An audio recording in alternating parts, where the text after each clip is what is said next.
Imagine waking up one morning and realizing the life you've been living was never really yours, that most of your choices, from the way you speak, to the career you pursued, to the people you surround yourself with, were shaped not by desire, but by fear.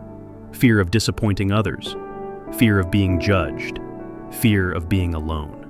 What if the version of you that exists in the world is nothing more than a carefully constructed mask, one that you crafted, piece by piece, not to express who you are, but to be accepted?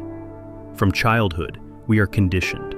We are rewarded for obedience, praised for fitting in, disciplined for speaking too loudly, or being too much. We learn quickly, being accepted brings safety, being authentic brings risk, and so we begin to shape ourselves into someone who smiles more than they want to, agrees more than they believe, and blends in even when every cell in their body wants to scream. But the Stoics, those ancient philosophers who understood the mind better than most modern therapists, offered a different path. They didn't believe happiness came from being liked. They didn't chase applause or fear criticism. Marcus Aurelius, Emperor of Rome, wrote, "If you are pained by any external thing, it is not this thing that disturbs you, but your judgment of it." And Epictetus declared, "If you want to improve, be content to be thought foolish and stupid." In their words lies a radical truth. Peace does not come from being approved. It comes from being free, free from the need to be approved at all. But most people live their lives performing.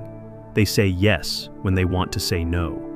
They chase goals they don't care about, to impress people they don't respect. They smile while breaking inside. This is not kindness. This is quiet suffering. And like all suffering, it leaves scars. Resentment, exhaustion, a deep, aching disconnection from self. Carl Jung called it the persona, the mask we show the world. The problem isn't that we wear masks. It's that we forget we're wearing them. We start believing we are the mask. But underneath that, there's something wild, raw, and real, the true self, untouched by conditioning, undiluted by approval seeking. And the more we ignore it, the louder it cries out, in the form of anxiety, emptiness, restlessness. Here's a painful truth. You cannot be truly free until you're willing to be disliked. You cannot be whole until you accept that not everyone will understand you. You will disappoint people, you will lose some relationships, but you will finally find yourself. Seneca once wrote, "Associate with people who are likely to improve you. Welcome those whom you are capable of improving. The process is a mutual one. Men learn as they teach." But if you spend your life trying to keep everyone comfortable, who will make you whole?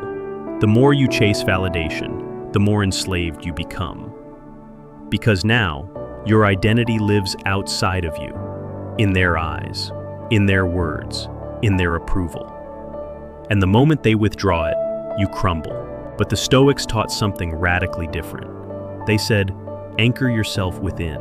Detach your self-worth from anything outside your control. They called it the dichotomy of control, understanding what is within you and what is not.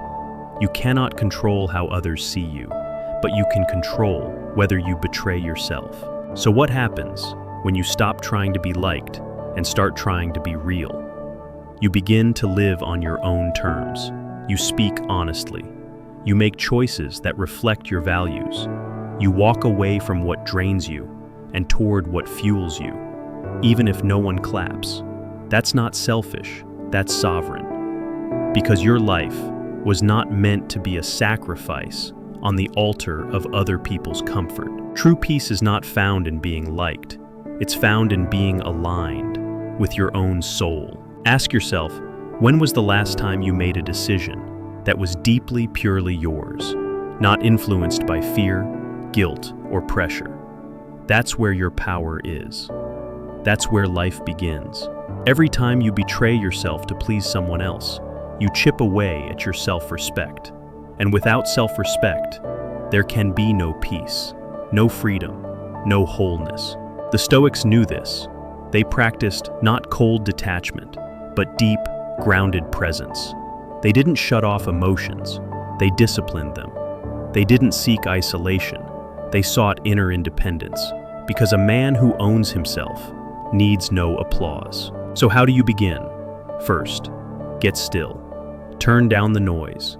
Sit with your discomfort. Ask, who am I, when no one is watching? Second, notice the masks. When you say yes but mean no, pause. Ask, what am I afraid of?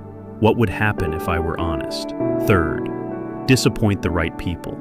The ones who only love you when you fit their mold. Never really loved you. Fourth, practice saying no without justification. No is a full sentence. It is not cruelty, it is clarity. And fifth, return to your principles daily.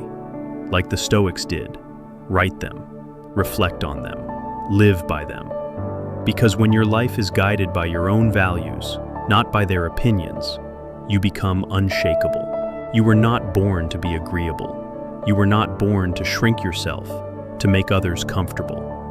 You were not born to be a reflection of others' desires. You were born to be whole, to live in truth, to walk with courage, to love deeply, but not at the cost of yourself. The world does not need another person who fits in. It needs more people who show up real, unpolished, unapologetic, and free. So remember this, you do not exist to impress. You do not exist to conform. You exist to express. And the moment you stop performing, you start living. If this message spoke to something deep inside you, you already know what to do. Subscribe and begin the journey back to your true self.